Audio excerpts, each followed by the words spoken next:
पोयां चर्च आहे ऐं साम्हूं मस्जिद आहे ऐं जेकी मस्जिद आहे उन जे भरिसां वरी ॿी हिकिड़ी चर्च आहे।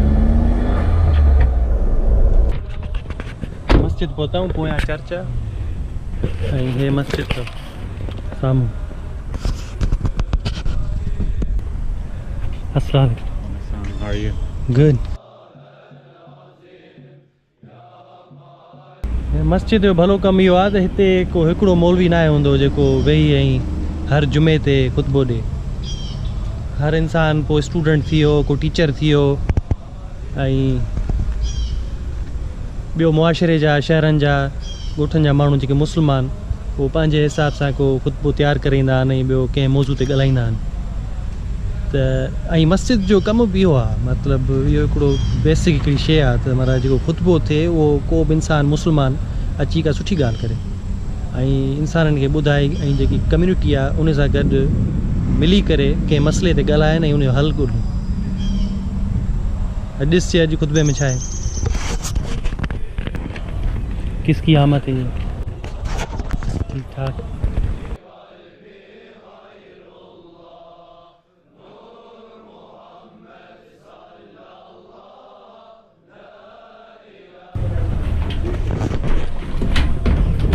अमेरिकी मस्जिदों का ये एक चीज़ है कि इधर जूते चोरी नहीं होते।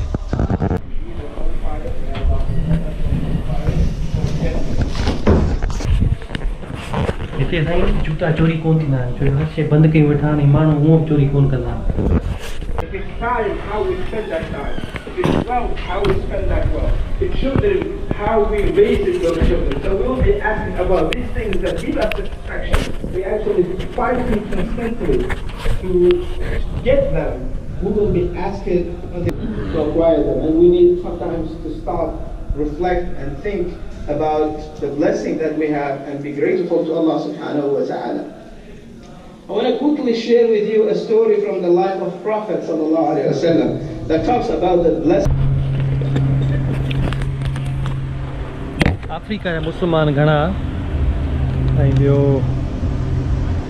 इंडिया जा मुस्लमान, बांग्लादेश जा बि, अरबी बि मूं घणा ॾिठा हिते। अफ्रीकी तमामु मुस्लमान आहिनि। अफ्रीकन खे मूं ॾिठो आहे त घणा पका मुस्लमान थींदा आहिनि। जेको ख़ुतबो ॾिए पियो उहो पाण सोमालिया जो आहे, न सोमालिया जो कोन, उहो सेनेगाल जो आहे मुंहिंजे ख़्याल सां। बहरहाल मूं अफ्रीकन खे ॾिठो आहे निमाज़ घणी पढ़ंदा, असां वरी बि मिस करे वेंदा आहियूं निमाज़ूं, ॿिया अरबी या ॿिया बांग्लादेशी इंडियंस।